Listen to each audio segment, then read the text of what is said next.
आशीर्वाद करतु प्रभु दास भाव में आपण समस्त को ख्रीष्टिय नमस्कार जनाए समस्त को नमस्कार प्रभु आशीर्वाद करतु गोटे पद पढ़ा एफिसियो तार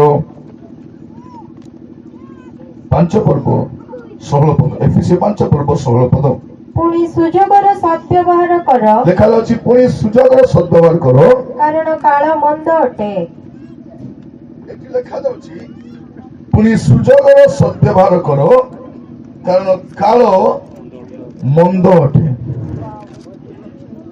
लिखा जाए पुणी सुजोगर सद्व्यवहार करो कारण काल मंद अटे मोर प्रिय भाई भाई माने आमे गोटे मंद काल अच्छु आमे सुजोग को हाथ छड़ा करबा नै इंग्रजी लिखा जाउछि सुजोग लिखा जाउछि टाइम लिखा जाउछि Make the best use of your time because the days are evil. आगामी दिन गुड़ी को मंद दिन गुड़ी कोटे आमको जो समय मिलुची से समय को आमे ठीक रे व्यवहार करिबा दरकार। प्रिय भाई बहन माने आमे देखु देखु आज संध्यार समय अतिक्रम हो गला ठीक सेमिति आपण तो जीवन रे मध्य अनेक समय शैतान एंती टाइम पास करे देबो आपण तो दिन गुडी को केमति आपण टाइम पास करूछंती भोणी माने रंदा बडा काई देरी हेबो ताकू कहबे हमर भाषा रे हेला रे पेज बेला कोन बोल कहबे हेला रे पेज बेला देखो तो टाइम हे आमानकर जीवन रो समय मध्य सेमिति अतिक्रम होई जाय प्रिय भाई भोणी माने आमे समय रो मूल्य जानी ना हो तो शैतान से समय मूल्य जानी से कौन करे प्रकाशित वाक्य 12 पर्व तर 12 पद जो देखिए कौन लिखा जाउछि प्रकाशित वाक्य 12 पर्व 12 पद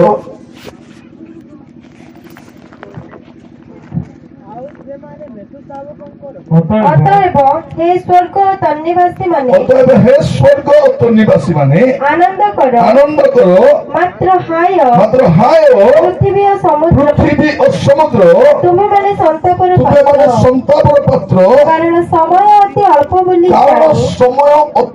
बोली जानी दियाबल आपण महाक्रोध रे तुम मानक मध्य को ओल्हाई जाए देखो जो शैतान जानिछि तार समय बेसी कम ताकू आरो समय नाही एटा शैतान को जणा सेठी पाए से एबे थेरेपे होउछि आपण जो चतुर्पाश पर जा देखुचंती एटा किछि नुहे एटा शैतान रो भेलकी कोन करबा पाए शैतान भेलकी हे जाइछि तार समय आसीगलानी तेणु तार चेला चामचा मन को से कौन करुछि जागृत करुछि तुमे माने किछि करो आ किछि नै मोर प्रिय माने शैतान जानिछि तार समय अति अल्प तेणु जहा घटिबो पृथ्वी रे समुद्र घटिबो आपण आ मु ओडे असुरक्षित जगत रे वास करूछु एटी केही केही केही मध्य सुरक्षित नहुँ परमेश्वर तर विचार करिबार समय आसीगला शैतान जानी सारिछि अल्प समय परे तार खेल खत्म हो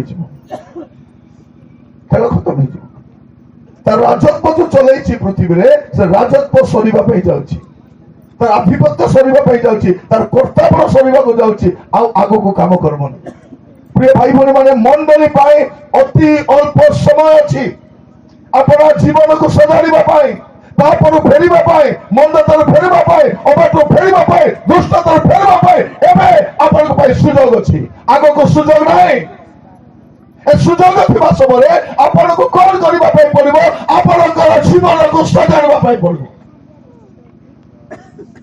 मुझे ना आपन के जीवन काटुछ मुझे ना आपन जदि कैजुअली टाइम को नउछंती आपन बहुत समस्या पड़बे बाइबल कहूँ सुजोग सद्व्यवहार करो कारण खाओ मंद अटे आमर निज देश आम निज लोक मान मध्य आम डरी कर आमर देश भाड़े नहीं आम आमर निज देश निज लोक माने आम को शत्रु बोले भावुं आम कहानी शत्रु नुह ख्रिस्टियान माने कहानी अनिष्ट करती ना प्रिय भाई भौणी माने हुए तो पूर्वे केबे करूथिलु प्रभु को ग्रहण करबा पूर्व प्रभु को ग्रहण करबा पूर्व चोर थाई पारते डोकाई थाई पारती मदुआ थाई पारती खांगा थाई पारती का झगड़ा होते पारती किंतु यीशु को ग्रहण कला परे से सब करे नहीं कारण तार परिवर्तन हो जाइछि तार जीवन सुधरी जाइछि कहूथिली आमे भल परबाटा ताको भल लागु नहीं आमे मद छाड़बाटा जुआ छाड़बाटा चोरी छाड़बाटा व्यभिचार छाड़बा कुकर्म छाड़बा ए सब असाधु काम छाड़ी गोटे भल जीवन काटबा ताको भल लागु नहीं प्रिय माने आगामी समय देशर परिस्थिति आउरी भयंकर हो समाजर परिस्थिति अति भयंकर हो अति जटिल हो एमती गोटे आभास आम पाई सुजोग अच्छी कौन करने आपण जीवन को सजाड़ी पारे मोर प्रिय भाई भौणी माने एबे प्रभु विचार करने आरंभ करेंगे विचार करने पूर्व से समस्त को गोटे शेष सुजोग दौरान तेणु चारिआडे गोटे प्रचार चली केमती भाव में मिसा हो भल रे हो खराब रे हो दुख रे हो कष्ट रे प्रचार चली अधखड़िया प्रचार भी चली एवं प्रभु क्या सेवा लगे आम प्रचारक मान प्रचार न कले बाबा मान प्रचार करें बाबा मान न कले फिल्म स्टार मान करेंगे फिल्म स्टार मान कले कौन करेंगे आंडू पांडू मन सब केमती निशा जीशु कर ना लोक शुणबार अच्छी जहाँ जीशु निजर महाप्रभु विषय जाना ना जीशु विषय कहवा भारी कौन प्रेज द लॉर्ड केमती निशा जीशु ना तो आसुची सतना नहीं मु चाहूची सबुदिन जीशु ना टीवी रे सुबु थाउ सबुदिन मीडिया रे सुबु थाउ सबु नेता मन आलोचना करतु लोक जानतु जीशु ना जीशु ना जीशु ना पर जीशु ना नेबो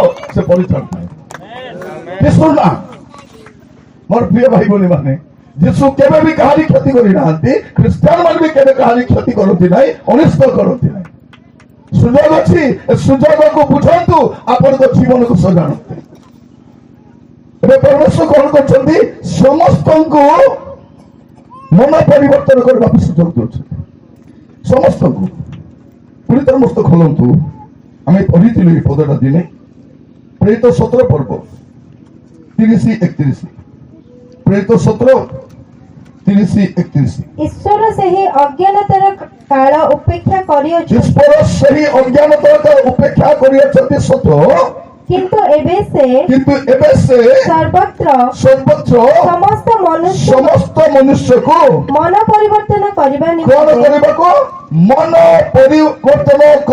निमंते जनाती एबे समस्त को मन परिवर्तन करबा पाई धर्मांतरीकरण करबा पाई नुहे जाति परिवर्तन पाई नुहे नाम परिवर्तन पाई नुहे समस्त को जनाउछंती मन परिवर्तन करो मन एटा मन परिवर्तन करबा समय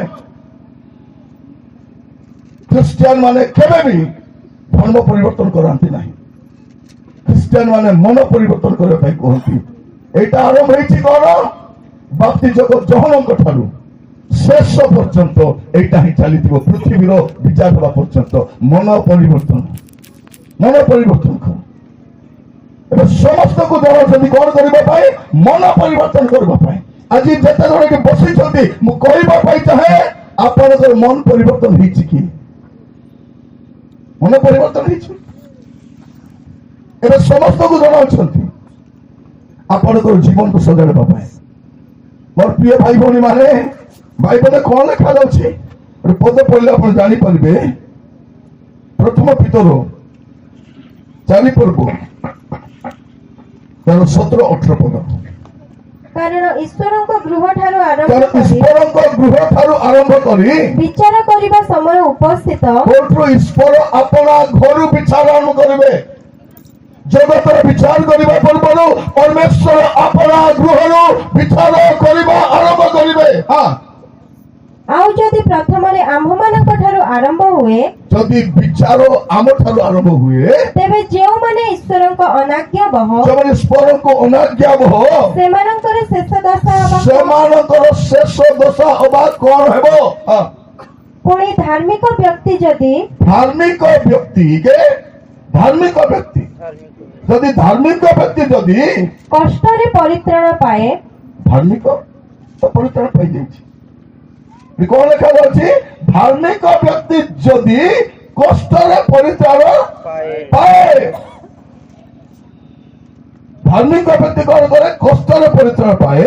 ତେବେ ଅଧାର୍ମିକ ଓ ପାପୀ ଲୋକ ତେବେ ଅଧାର୍ମିକ ପାପୀ ଲୋକ କେଉଁଠାରେ ମୁହଁ ଦେଖାଇବ? କେଉଁଠାରେ ମୁହଁ ଦେଖାଇବ? ମୋର ପ୍ରିୟ ମାନେ, ଯଦି ଧାର୍ମିକ ଲୋକ, ପ୍ରଭୁ ଭୟର ଲୋକ, ସେ ଯଦି କଷ୍ଟରେ ପରିତ୍ରାଣ ପାଉଛି, ଏ ଅଧାର୍ମିକ ପାପୀ ମାନେ କୋଉଠି ଯିବେ? କୋଉଠିକି ଯିବେ? ଧାର୍ମିକ ଲୋକ ଯଦି ବେଶୀ ଦିନ ଜଗତରେ ଥିବ, ସେ ବି ପାପୀ ହେଇକି ମରିବ। ସମସ୍ତଙ୍କୁ ମନ ପରିବର୍ତ୍ତନ କରିବାକୁ ସୁଯୋଗ ଦଉଛନ୍ତି। ଆଜି ସନ୍ଧ୍ୟାରେ ଯେତେ ଜଣ ବସିଛନ୍ତି, ମୁଁ କହିବା ପାଇଁ ଚାହେଁ, ଯଦି ପରିବର୍ତ୍ତନ ହେବା ଅଛି ପରିବର୍ତ୍ତନ ହେଇଯାଆନ୍ତୁ, ଜୀବନ ସଜାଇବା ଅଛି ସଜାଡ଼ି ଯାଆନ୍ତୁ, ପାପରୁ ଫେରିବା ଅଛି ଫେରି ଯାଆନ୍ତୁ, ମନ୍ଦତା ପରିତ୍ୟାଗ କରନ୍ତୁ। ବାକି ଧର୍ମ ଲୋକ ଭାବୁଛନ୍ତି କଣ? ଖ୍ରୀଷ୍ଟିଆନ ମାନଙ୍କୁ ଖେଦିଦେବା, ଆରେ ଆରାମରେ ଆମେ ଗିନି ବଜାଇ ବଜାଇ ଜାଣିନାହାନ୍ତି ପୃଥିବୀ, ଭାରତ, ଓଡ଼ିଶା ମଣ୍ଡଳୀ ଥିବା ଜାଗା ସୁରକ୍ଷିତ ଥିବ। ଯୋଉଦିନ ମଣ୍ଡଳୀ ଏ ଜଗତରୁ ଚାଲିଗଲା, ବିଶ୍ୱାସ ମାନେ ଜଗତ ପରିତ୍ୟାଗ ଚାଲିଯିବେ, ମୋର ପ୍ରିୟ ମାନେ ସେଇଦିନ ଜାଣିବେ ଖ୍ରୀଷ୍ଟିଆନର ଭ୍ୟାଲ୍ୟୁ କଣ, ଖ୍ରୀଷ୍ଟିଆନର ଭ୍ୟାଲ୍ୟୁ କଣ। ତମେ କାହିଁକି ଖ୍ରୀଷ୍ଟିଆନ ହେଇଛୁ ଏବେ ବୁଝିପାରିବେ ନାହିଁ, ବୁଝିପାରିବେ ନାହିଁ। ଗୋଟେ ଚଟି ବହି ଗୋଟେ ପଢି କରି ତମେ ଡିବେଟ୍ କରିବାକୁ ଆସିବ? ବାଇବଲ ପଢ, ବାଇବଲ ପଢ ଆଉ ଜାଣ ଯେ ଈଶ୍ୱର କିଏ। ଯୀଶୁ ଖ୍ରୀଷ୍ଟିଆନ ମାନଙ୍କ ଭଗବାନ ନୁହନ୍ତି, ଖ୍ରୀଷ୍ଟିଆନ ମାନଙ୍କ ଆରାଧ୍ୟ ଦେବତା ନୁହନ୍ତି। ସମୁଦାୟ ମାନବ ଜାତି ପାଇଁ ଏକମାତ୍ର ତ୍ରାଣକର୍ତ୍ତା ପ୍ରଭୁ ଯୀଶୁ ଖ୍ରୀଷ୍ଟ ଅଟନ୍ତି, ଆଉ ଦ୍ୱିତୀୟ କେହି ନାହାନ୍ତି। ଯଦି ଗ୍ରହଣ କରିବା ଅଛି ଗ୍ରହଣ କର, ଯଦି ଅନନ୍ତ କାଳ ଅନୁତାପ କରିବା ପାଇଁ ପଡିବ। ଆପଣଙ୍କୁ ବି କହିବା ପାଇଁ ଚାହେଁ, ଯଦି ଖ୍ରୀଷ୍ଟିଆନ ବୋଲି କହୁଛ, ଖ୍ରୀଷ୍ଟିଆନ ପରି ଥାଅ। ଏ ବାସି ମଦ ପିଇ କରି, ଏ ଥଣ୍ଡାରେ ଖୈନି ଖେପି କରି, ଏ ଖରାପ ସିନେମା ଦେଖି, ଏ ସ୍ତ୍ରୀ ଥାଉ ନାରେ ନାରେ ହେଇକରି, ଏ ନାନା ପାପ କାମ କରି ପ୍ରବର୍ତ୍ତିତ ହୁଅନ୍ତୁ ନାହିଁ। କହିବା ପାଇଁ ଚାହେଁ ଆପଣଙ୍କୁ, ଆଜି ସୁଯୋଗ ପାପ ପରିତ୍ୟାଗ କରିବା ପାଇଁ, ଜୀବନ ସଜାଡ଼ିବା ପାଇଁ, ଅବାଟକୁ ଫେରିବା ପାଇଁ, ମନ୍ଦକୁ ଫେରିବା ପାଇଁ ଆଜି ସୁଯୋଗ ଅଛି। ଆଗକୁ ସୁଯୋଗ ନଥିବ, ସୁଯୋଗ ନଥିବ। ମୋର ପ୍ରିୟ ଭାଇ ଭଉଣୀ ମାନେ, ସେମାନେ କଣ ଭାବୁଛନ୍ତି? ମିଟିଂ କରିବାକୁ ଦେବା ନାହିଁ, नो प्रॉब्लम, କିଛି ପ୍ରୋବ୍ଲେମ ନା, ଆମେ ତ ଉଠି ଯିବୁ। ଆମେ କରବୁ ଯୋଉଦିନ ତୁଳି ବାଜିବ, ଆମେ ସେଦିନ ଏ ଜଗତ ପରିତ୍ୟାଗ କରି ଚାଲିଯିବୁ। ତାପରେ ଚାଟବେ ଚାଟବେ। और प्रिय मन मन रखिथांतु, जदि जड़े लोक जीवन सजाड़ी नहीं, पापरू फेरी नहीं, मंदता फेरी नहीं, अबाटू फेरी नहीं, अनंत काल ताकू काढवा पाई पड़बो, अनुताप करवा पाई पड़बो। आपण जदि ख्रिस्टियान बोली कहउछथि, ख्रिस्टियान परि हुअन्तु।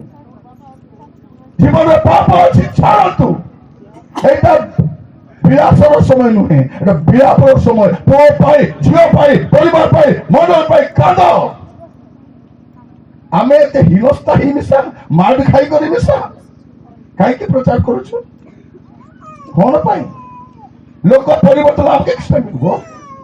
कोन लोक माने जदि यीशु को ग्रहण करे हमको कोन मिलबो? आमे मनाउछु भाई रे भौणी रे, परिवर्तन हेई जा, नहिले अनंत काल भोगिबो। दुईटा जगह तैयारी हिसाबी छी, नरक तैयारी ही सारी, स्वर्ग तैयारी ही सारी। यदि परिवर्तित हेबे नहीं, पापर फेरबे नहीं, तार परिणाम भोगवा पाई पड़बो। एटा लेखा थिला बई दिरी कथा होछि, लेखा नला पर कथा हो नहीं,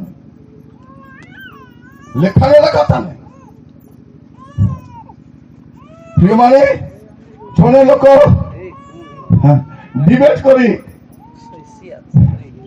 दुईटा प्रचार को जिणी जीव, किंतु निज को जिणी पारबो नहीं। ଯଦି ପାପରୁ ଫେରିବ ନାହିଁ, ମନ୍ଦତାରୁ ଫେରିବ ନାହିଁ, ଅବାଟରୁ ଫେରିବ ନାହିଁ, ଦୁଷ୍ଟତାରୁ ଫେରିବ ନାହିଁ, ପ୍ରତ୍ୟେକ ସେ ଖ୍ରୀଷ୍ଟିଆନ ହୁଅନ୍ତୁ କି ଅଣ ଖ୍ରୀଷ୍ଟିଆନ ହୁଅନ୍ତୁ, ତାର ଦଣ୍ଡ ଭୋଗିବା ପାଇଁ ପଡିବ। ଆଜି ସୁଯୋଗ ଅଛି, ସୁଯୋଗର ସଦ୍ବ୍ୟବହାର କରନ୍ତୁ। ଏବେ କଣ କରୁଛୁ? କିଏ ମୋ କୋଉ ଯୀଶୁ ମୁଁ ମାନୁ ନାହିଁ, ଯା नो प्रॉब्लम। जଣା ପଡିବ ଯୀଶୁ କିଏ, ଯୀଶୁ କିଏ ଯେ ସେତେବେଳେ ଯେତେବେଳେ ବିଚାର କରିବାକୁ ଆସିବେ ଜଣା ପଡିବ। ବାଇବଲ କଣ କହୁଛି? ଦ୍ୱିତୀୟ କରନ୍ଥୀୟ 5 ପର୍ବ 10 ପଦ। ଦ୍ୱିତୀୟ କରନ୍ଥୀୟ 5 ପର୍ବ 10 ପଦ। କାରଣ ଭଲ ହେଉ ବା ମନ୍ଦ ହେଉ, କଣ ଲେଖା ଅଛି? କାରଣ ଭଲ ହଉ ବା ମନ୍ଦ ହଉ, ପ୍ରତ୍ୟେକ ଜଣ ଆପଣ ଶରୀର ପ୍ରତ୍ୟେକ ଜଣ ଆପଣ ଶରୀର ଦ୍ୱାରା କୃତ କର୍ମ ଅନୁସାରେ ଫଳ ପାଇବା ନିମନ୍ତେ ଫଳ ପାଇବା ନିମନ୍ତେ ଖ୍ରୀଷ୍ଟଙ୍କ ବିଚାରାସନ ଛାମୁରେ ଖ୍ରୀଷ୍ଟଙ୍କ କାର ବିଚାର ସିଂହାସନ, ଖ୍ରୀଷ୍ଟଙ୍କ ବିଚାରାସନ ଛାମୁରେ ଆମ ସମସ୍ତଙ୍କୁ, ସେ ଖ୍ରୀଷ୍ଟିଆନ ହୁଅନ୍ତୁ, ଅଣ ଖ୍ରୀଷ୍ଟିଆନ ହୁଅନ୍ତୁ, ହିନ୍ଦୁ ହୁଅନ୍ତୁ ବା ସନାତନୀ ହୁଅନ୍ତୁ। ଆପଣ ଜାଣିଛନ୍ତି ହିନ୍ଦୁ ସନାତନୀ ନୁହେଁ ଆଉ ସନାତନୀ ହିନ୍ଦୁ ନୁହେଁ। ପ୍ରଥମେ ତମେ ଦେଖନ୍ତୁ ସେମାନେ କଣ ଅଟନ୍ତି। ହିନ୍ଦୁ ଶବ୍ଦ ତ ବାହାରୁ ଆସିଥିବା ସେ ସାମ୍ରାଜ୍ୟ କରିବାକୁ ଆସିବା ଲୋକ ନାଁ ଦେଲେ। ଯେଉଁମାନେ ସିନ୍ଧୁ ନଦୀ ଅତିକ୍ରମ କରି ଆସିଲେ ସେମାନେ କଣ ବୋଲି କହୁଛନ୍ତି? ହିନ୍ଦୁ। ସେମାନେ ସ ବୋଲି ଉଚ୍ଚାରଣ କରିପାରିବେନି, ତେବେ ସେମାନେ ହୋ ବୋଲି କହିଲେ, ସିନ୍ଧୁକୁ ହିନ୍ଦୁ ବୋଲି କହିଲେ। ଏଇଟା ମୁଇଁ କହୁନାହିଁ, এইটা আমার দেশের ସବୁଠାରୁ ବିଜ୍ଞ ବ୍ୟକ୍ତି ତାଙ୍କର ବହିରେ ଲେଖୁଛନ୍ତି। ଏମାନେ ନିଜର ନାଁ ନାହିଁ। এটা ସେ କିଏ ହଉ, ସେ କୋଉ ଜାତିର ହଉ, କୋଉ ଧର୍ମର ହଉ, କୋଉ ଭାଷାର ହଉ, କୋଉ ପ୍ରାନ୍ତର ହଉ, ସେ ପୃଥିବୀର କୋଉଠି ବାସ କରୁ, ଦିନ ଆସିବ ଖ୍ରୀଷ୍ଟଙ୍କ ବିଚାର ସିଂହାସନ ସାମ୍ନାରେ ପ୍ରତ୍ୟେକଙ୍କୁ ପ୍ରକାଶ ହେବାକୁ ପଡିବ। ଏବେ ଜୀବନ ସଜାଡି ପାରିବେ ଯେତେ ଲୋକ ଏଠି ବସିଛନ୍ତି। ମୁଁ କଥା ହଉଛି तुम्हें आज ऑनलाइन अच्छे कहवा चाहे जदि जीवन ठीक ना ठीक थिला अभिनय करतु ना, छलना करतु ना। ख्रीष्टर विचार सिंहासन सामने आपण को मत प्रकाश होगा लेखा कहानी नुह। आज आप जीवन को सजाड़ी पारे। मोर प्रिय भाई भाई माने समय अति अल्प, शैतान प्रतिबस्त होउछि, आपण को सुजोग कम। आपको प्रवंचना करतु ना, निजको डिसीव करतु ना। जदि पाप ख्रीस्टियान बोली जदि पाप आपण दंड अपेक्षा करुच्ची।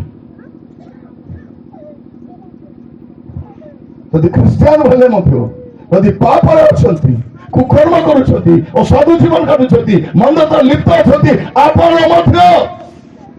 सहित दंडित हेबे। ଖ୍ରୀଷ୍ଟଙ୍କର ବିଚାର ସିଂହାସନ ସାମ୍ନାରେ ଆମ ସମସ୍ତଙ୍କୁ ପ୍ରକାଶ ହେବାକୁ ପଡିବ। ପ୍ରତ୍ୟେକଙ୍କୁ ତେଣୁ ଆଜି ସୁଯୋଗ ଅଛି ସଜାଡି ନେବା। ଆପଣ ଖ୍ରୀଷ୍ଟିଆନ ହେଇପାରନ୍ତି, ଅଣ ଖ୍ରୀଷ୍ଟିଆନ ହେଇପାରନ୍ତି, ଆପଣ ବ୍ରାହ୍ମଣ ହେଇପାରନ୍ତି, କରଣ ହେଇପାରନ୍ତି, ଆଦିବାସୀ ହେଇପାରନ୍ତି, ଭାରତୀୟ ହେଇପାରନ୍ତି, ବିଦେଶର କୋଉ ଦେଶର ହେଇପାରନ୍ତି। ଯଦି ଯୀଶୁକୁ ଗ୍ରହଣ କରିବେ ନାହିଁ, ପାପରୁ ଫେରିବେ ନାହିଁ, ମନ୍ଦତାରୁ ଫେରିବେ ନାହିଁ, ଖ୍ରୀଷ୍ଟଙ୍କ ବିଚାର ସିଂହାସନ ସାମ୍ନାରେ ଆପଣଙ୍କୁ ଠିଆ ହେବାକୁ ପଡିବ। ଏଇଟା ବାଇବଲ କୁହେ। ବାଇବଲ କାହାଣୀ ପୁସ୍ତକ ନୁହେଁ, ବାଇବଲ କାହାଣୀ ପୁସ୍ତକ ନୁହେଁ। ଜଣେ ଲୋକ କହୁଥିଲା, ଆଜ୍ଞା ବାଇବଲ ଏତେ ଭେରାଇଟି କାହିଁକି ଅଛି, ବାଇବଲ ଏତେ ଭେରାଇଟି କାହିଁକି ଦେଖାଯାଉଛି? ଏଇଥିପାଇଁ ଯେପରି ଆପଣ ବୁଝିପାରିବେ, ସରଳ ଭାବରେ ବୁଝିପାରିବେ। ସେଇଥିପାଇଁ ଅନେକ ଟ୍ରାନ୍ସଲେସନ ଆସିଛି। ପ୍ରିୟ ମାନେ ଭାଷା ଅଲଗା ଅଲଗା, ଅନୁବାଦ ଅଲଗା ଅଲଗା, କିନ୍ତୁ ମୂଳ ପ୍ରସଙ୍ଗ ଗୋଟେ ଏକ ଭାବ ପରିବର୍ତ୍ତନ ହଉନାହିଁ, ସତ୍ୟତା ପରିବର୍ତ୍ତନ ହଉନାହିଁ। ସେ ଗୋଟିଏ ସତ୍ୟତା ସହିତ ଆପଣ ଯୋଉ ଭାଷାରେ ବାଇବଲ ପଢନ୍ତୁ, ସେ ମୂଳ ବିଷୟକୁ ରଖିକରି ହିଁ ଅନୁବାଦଟା ହେଇଛି। ଲୋକ ଭାବୁଛନ୍ତି ତମର ତ ବାଇବଲ ଆଗ କେତେ କେତେ ପ୍ରକାର ଅଛି। କଣ ପାଇଁ ପ୍ରକାର ଅଛି? ଆପଣ ଯେପରି ସତ୍ୟତାକୁ ବୁଝିପାରିବେ, ସରଳ ଭାବରେ ବୁଝିବା ପାଇଁ ଗୁଡ୍ ନ୍ୟୁଜ୍ ବାଇବଲ ଅଛି। ଯେଉଁମାନେ ESV ବାଇବଲ ଅଛି, NKJV ଅଛି, NIV ଅଛି, ଏତେ ଟ୍ରାନ୍ସଲେସନ କାହିଁକି? ଯେପରି ଆପଣ ସହଜରେ ବୁଝିପାରିବେ। ଆମର ଦେଶର ଲୋକ କହୁଛନ୍ତି ଆମର ସଂସ୍କୃତରେ ଅଛି। କାହାକେ ସଂସ୍କୃତ ଜାଣା? କାହାକୁ ଜଣା? କିଏ ଜାଣିଛେ ସଂସ୍କୃତ? ଥରେ ମୋର ଗୋଟେ ସାଙ୍ଗ ସେ ଗୋଟେ ପୂଜାରେ ବସିକି ପୂଜା କରୁଛି, ମନ୍ତ୍ର ଉଚ୍ଚାରଣ କରୁଛି। ମୁଁ ତାକୁ ଦେଖିଲି, ହେଁ ଇଏ କେବେରୁ ପୂଜା କରିବାକୁ ଆରମ୍ଭ କଲା? ସେ ବିଭିନ୍ନ ମନ୍ତ୍ର ଉଚ୍ଚାରଣ କରୁଛି। ମୁଁ ଠିଆ ହେଲି, ମତେ ଦେଖି ସେ ଦିଟା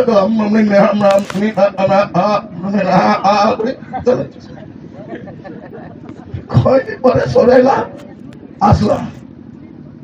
ମୁଁ କହିଲି তুই ବି ହିନ୍ଦୀ ପଢିଛୁ, ମୁଇଁ ବି ହିନ୍ଦୀ ପଢିଛି, ସାଙ୍ଗରେ ସ୍କୁଲରେ ପଢିଲୁ, ତୋତେ ସଂସ୍କୃତ କେମିତି ଜାଣା ପଡେ? ସେ କହିଲା তুই ଭାବୁଛୁ ମୁଁ ସଂସ୍କୃତ ଜାଣିଛି? ମୁଁ ସଂସ୍କୃତ ଜାଣି ନାହିଁ, ମାତ୍ର ଏମାନଙ୍କୁ ଜଣା ନାହିଁ। ଏମାନେ ପଚାରିବେ ବି ନାହିଁ ଆର ଅର୍ଥ କଣ ବୋଲି କରି। ଏମାନେ ଆମ ସାହିରେ ସେ ଖୋଜୁଥିଲେ ଗୋଟେ ପୂଜାରୀ ଦରକାର ଅଛି, ଆମର ପୂଜା କରିବା ପାଇଁ କିଏ ନାହିଁ, ମୁଇଁ ଭାରି ଆଇଲି। ଭାବରେ ମୁଁ ମନ୍ତ୍ର କହୁଛି ବୋଲି ମୁଁ ସେ ଫର୍ମୁଲା ଟାକୁ ଜାଣିଛି, ମୁଁ ପୂଜା କରିଦଉଛି। କହିଛନ୍ତି 2000 ଟଙ୍କା ଦେବେ ବୋଲି 2 ଘଣ୍ଟା ପାଇଁ ଆସିଛି। ପ୍ରିୟ ମାନେ, ଆମର ନିଜର ଭାଷାରେ, ଓଡିଆ ଭାଷାରେ, ହିନ୍ଦୀ ଭାଷାରେ କହିଲେ ଆମେ ବୁଝିପାରୁନୁ, ସଂସ୍କୃତ ବୁଝିବ। ଏଠି ଆମେ ଯେତେ ଜଣ ବସିଛୁ, ଆମେ ପ୍ରତ୍ୟେକ ବାଇବଲ ଧରିକରି ବସିଛୁ, ବାଇବଲ ଧରି ବସିଛୁ। ये बाइबल के हाथ को उठाए लो, देखो। हाँ, उठा दो बाइबल को। हालेलुया। हाँ देखो किटी उठा उठा हालेलुया। सेठा पाई प्रिय माने हमको के भोगवा करी पारबो नहीं। हाँ, अगर कोई एक बार बाइबल पढ़ लेता है, उससे दुनिया का कोई ताकत बेवकूफ नहीं बना सकता। कोई भी नहीं। सेटा पाई दसरा बोलू चलती बाइबल पढ़ो नहीं, बाइबल पढ़ी देला ताके भोगवा बनाए हेबो नहीं। आमे भोगवा नहीं कौन करछथि, एमान के भोगवा बनाए ख्रिस्टियन करछथि, आमके भोगवा बनाए ख्रिस्टियन करू नांती। ख्रिस्टियन हेबा पूर्वरु आमे भोगवा थिलु। once upon a time we are भोगवा।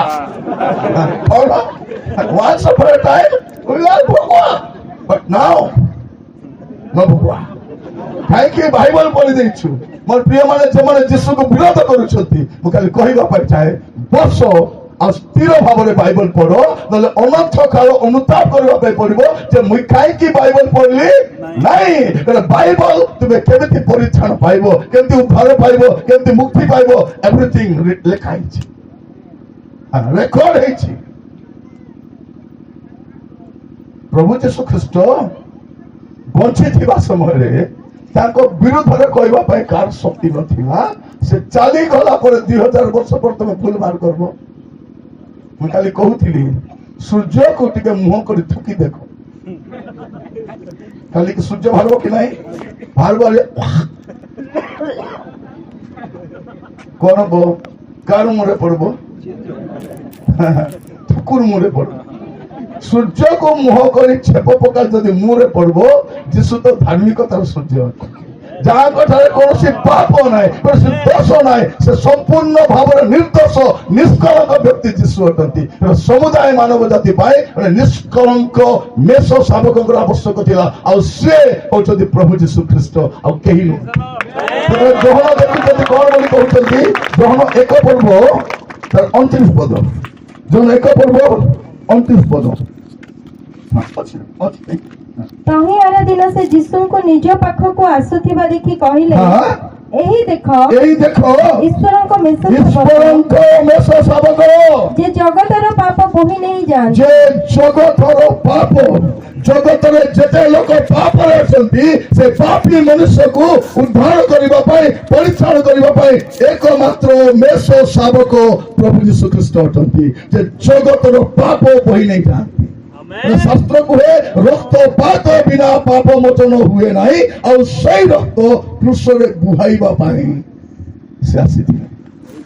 ଆଉ ସେ ରକ୍ତରେ ହିଁ ମୁକ୍ତି ଅଛି।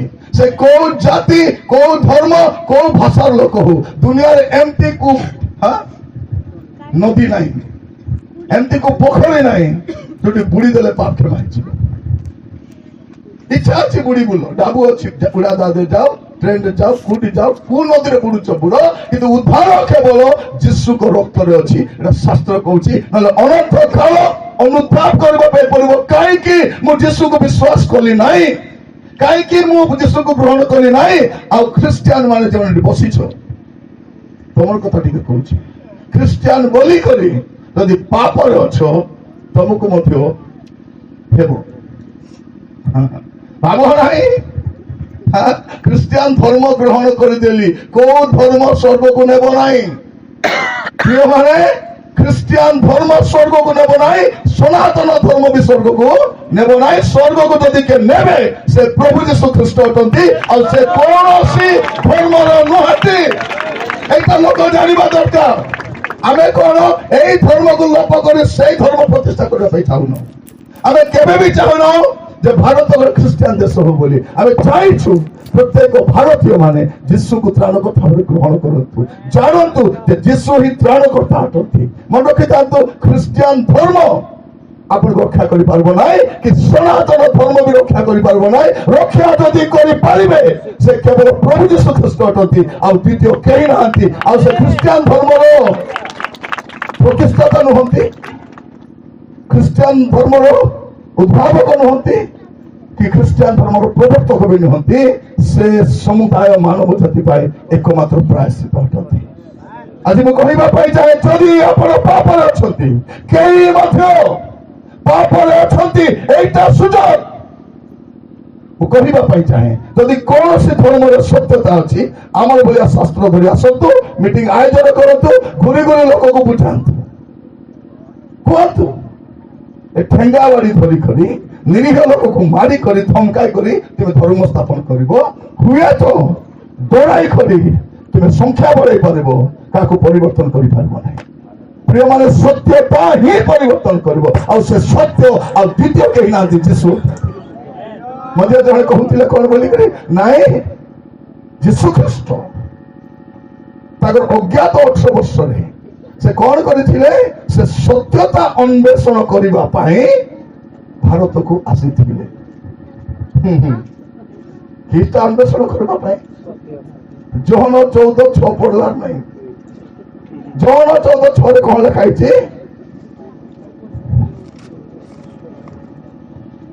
ଯୀଶୁ ତାହାଙ୍କୁ କହିଲେ ଯୀଶୁ କାହାକୁ କହିଲେ ଥମାକୁ କହିଲେ ଥମା ତୁ ଭାରତକୁ ଯିବୁ ନାହିଁ କି ଶୁଣିଥା ଯୀଶୁ ତାହାକୁ କହିଲେ ମୁଁ ପଥ ମୁଁ ସତ୍ୟ ମୋ ଜୀବନ ଅଟେ ମୋ ଦେଇ ମୋ ଦେଇ ନ ଗଲେ କେହି ପିତାଙ୍କ ନିକଟକୁ ଯାଇପାରିବ ନାହିଁ ଯୀଶୁ ସତ୍ୟତା ଅନ୍ୱେଷଣ କରିବା ପାଇଁ 18 ବର୍ଷ ବୁଲି ନାହାନ୍ତି ସେ ହିଁ ସତ୍ୟ ଅଟନ୍ତି ହି ଇଜ ଦ ଟ୍ରୁଥ ସେ ଟ୍ରୁଥ ଫାଇଣ୍ଡିଂ କରିବାକୁ ବୁଲି ନାହାନ୍ତି ସେ ସତ୍ୟ ଅନ୍ୱେଷଣ କରିବାକୁ ବୁଲି ନାହାନ୍ତି ସେ ହିଁ ସତ୍ୟ ଅଟନ୍ତି ସେ ହିଁ ସତ୍ୟ ଅଟନ୍ତି ଆଉ ଦ୍ୱିତୀୟ ସତ୍ୟ କେହି ନାହାନ୍ତି ଯୀଶୁ କହିଲେ ଏଇ କଥା ସେଦିନ ଥମା କହିଲେ ତାଙ୍କୁ ପ୍ରାଣରେ ମାରିଦେଲେ ଏମାନେ ତ୍ରିଶୂଳରେ ଏବେ ବି ସେ ସତ ଯେ କହୁଛି ତାକୁ ମାରିବୁ କାଟିବୁ ଆଣିବୁ ଭାଜିବୁ ଖାଇବୁ ବୋଲି ବୁଲୁଛୁ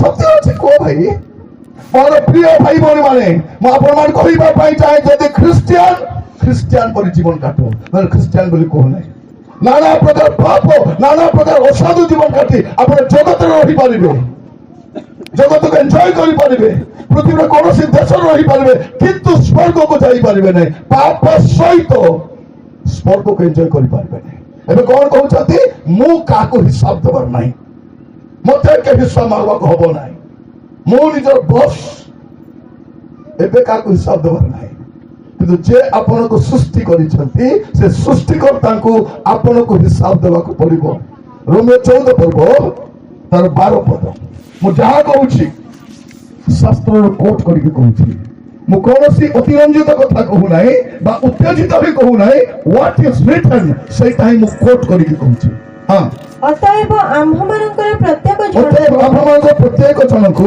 ଈଶ୍ୱରଙ୍କ ଛାମୁରେ ନିଜ ନିଜର ହିସାବ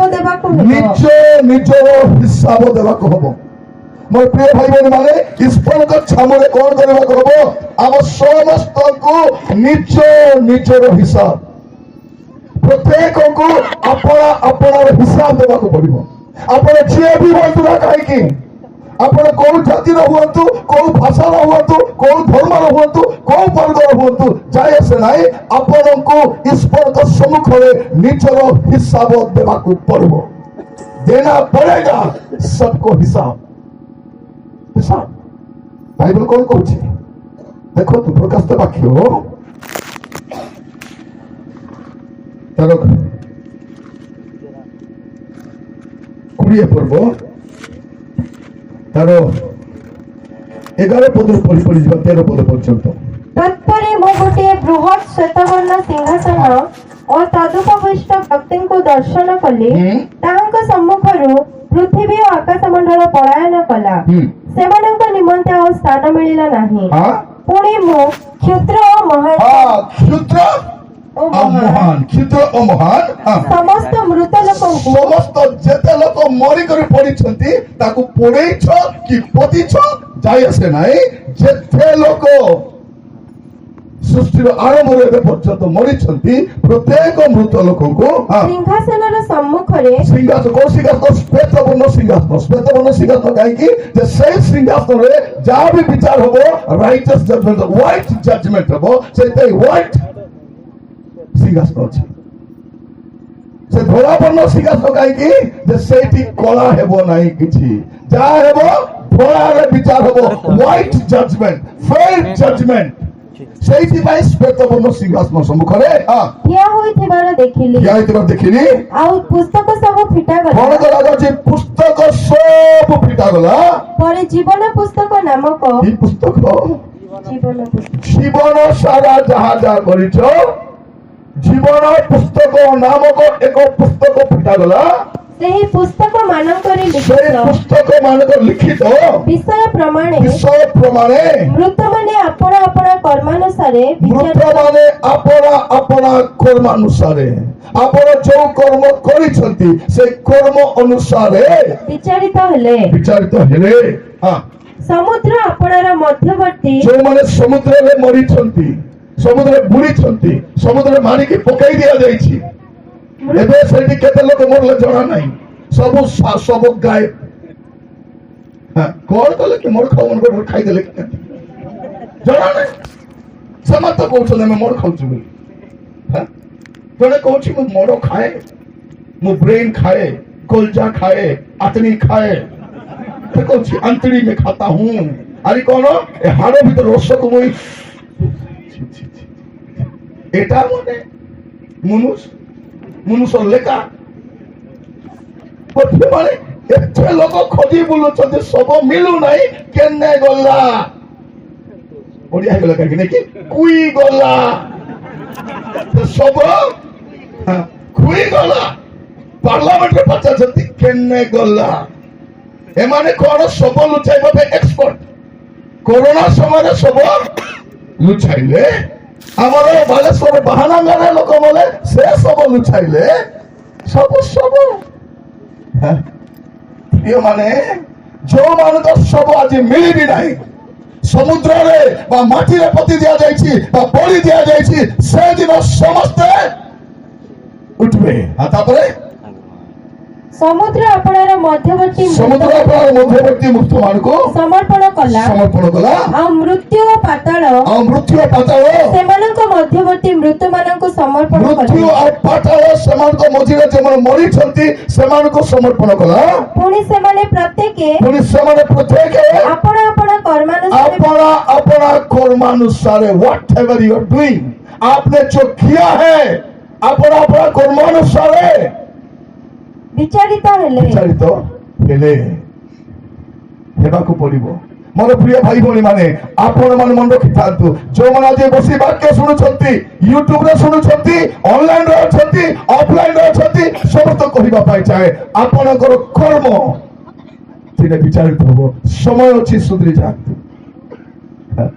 एबे समय अछि जो मन बसी छंती समस्त कहिबा पाई चाहे जदि जीवन ठीक नाही चरित्र ठीक नाही पाप रे अछंती व्यभिचार रे अछंती मद पिउछंती बाकी धर्म रे मद चलबो बोझे बिसा मते थरे जने लोक कहउछ आज्ञा देश रे आज्ञा बहुत लोक ख्रिस्टियन धर्म छाडी की आम धर्म को ग्रहण करूछंती आपण कोन कहिबे मके कोन कहिबे मुई कहली बाबू गोटे टाइम आसबो सब लोक ख्रिस्टियन धर्म छाडी देबे काहे कि इटी मद पीबा को मना सिद्धि चलेगा इटी गंजेई मना सिद्धि चलबो এটি ব্যভিচার মনা সেটি চলবো, ସବୁ କୁକର୍ମ ଦୁର୍ନୀତି ଭ୍ରଷ୍ଟାଚାର ଚଳିବ, ଏଠି ଚଳିବ ନାହିଁ। ସେଟା ପାଇଁ ଲୋକ ଛାଡି ଦଉଛନ୍ତି, ଚାହୁଁଛନ୍ତି ଜାନା କି ନାହିଁ ବୋଲି। ମୁଣ୍ଡ ଖାଯାଇ ପଳେଇଲା ପଲା କୋଉଠି ଯିବ? ପ୍ରିୟ ମାନେ, ପ୍ରଭୁ ଆମକୁ 70 ବର୍ଷ ଦେଇଛନ୍ତି କଣ ପାଇଁ? ଆମର ପାପ ପୂର୍ଣ୍ଣ ଜୀବନକୁ ସଜାଡ଼ିବା ପାଇଁ। ପାପର ବେତନ ମୃତ୍ୟୁ, ମୃତ୍ୟୁ ବୋଲେ ଅନନ୍ତ ମୃତ୍ୟୁ। ମଲା ପରେ ଦିଟା ଜାଗା ଅଛି, ଇଟି ନହେଲେ ସିଟି, ସ୍ୱର୍ଗ ନହେଲେ ନର୍କ। ଏବେ ବିଚାର ହଉନାହିଁ, କର୍ମ ଅନୁସାରେ ବିଚାରିତ ହବ। ଆଜି ସୁଯୋଗ ଅଛି କଣ କରିବା ପାଇଁ? ଆପଣଙ୍କ କର୍ମକୁ ଟିକେ ଦେଖିବା ପାଇଁ। ମୋର ଜୀବନ କେମିତି ଅଛି, ମୁଁ କେମିତି ଜୀବନ କାଟୁଛି? ଯେତିକି ବସିଛ ବାସି ମଦ ଖାଉ ମାନେ, ଇଂଲିଶ ମଦ ପିଉ ମାନେ, ସାବଧାନ ସାବଧାନ। ଭଉଣୀ ମାନେ ପକାଇ କରି ଟିଭି ଦେଖୁଛ ରାତି ଯାକ, ପ୍ରଭୁ ଛାଡି ଦେଇଛନ୍ତି।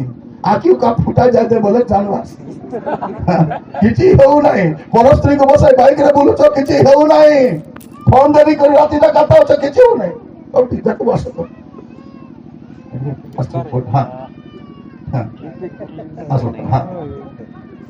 ଆକୁ ଚିହ୍ନିଛ?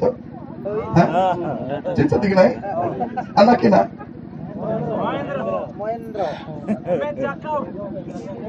ଆକୁ ଓଡିଶାରେ ଜାଣିଛନ୍ତି ଟିଭି ବାଡି, ଟିଭି ବାଡି ଗଲେ ସବୁ ଜାଣିଛନ୍ତି, ଯୋଉଠି ବି ଯିବେ। ପ୍ରିୟ ମାନେ, ଏ ବାବୁ ଯେତିକି ଜାଣିଛି, ଏକୁ ବାଇବେଲ କଲେଜର ସ୍କଲାର ନାହିଁ, ପଣ୍ଡିତ ନାହିଁ, ଏତେ ବି ଶିକ୍ଷିତ ନାହିଁ। ଗାଁ ନିପଟ ଗାଁର ପୁଅଟା, ସେ ଯେତିକି ଜାଣିଛି ସେତିକି ୟୁଟ୍ୟୁବରେ ଆକୁ କାରେକ୍ସନ କରିବାକୁ ଭାବିଛନ୍ତି। ମାନେ କାଇଁ ଥିଓଲୋଜିଆନ, ଏ କଣ ବାଇବେଲ କଲେଜ ପଢି ଆସିଛି ଆକୁ କାରେକ୍ସନ କରିବ? କାରେକ୍ସନ କର ନା, ତୁମେ ବି ବନାଇ କରି ଛାଡ। କାରଣ କେମିତି ହେଲେ ମଧ୍ୟ ଚାହୁଁଛି ତାର ଜ୍ଞାନର ଲୋକ ପହଞ୍ଚିବା ପାଇଁ। ଏ ପୁଅ ପାଇଁ ତାଳି ମାର ତ,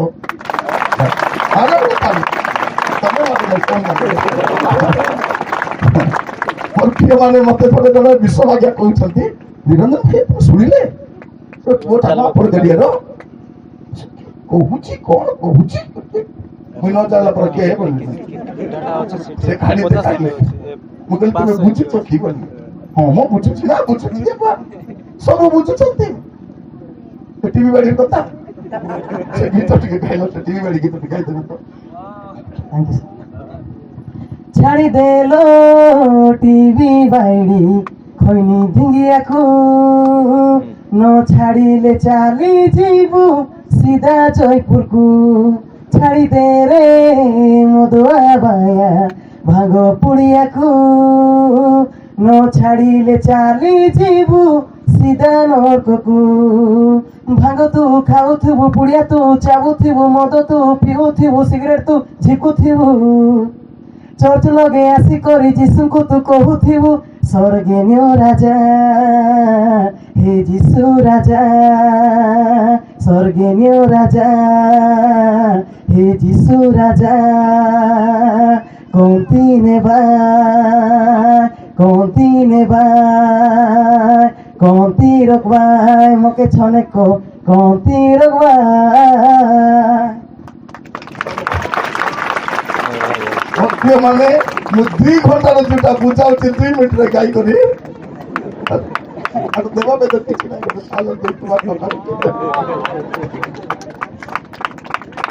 ମାଟି তুমি পাগল মাঠে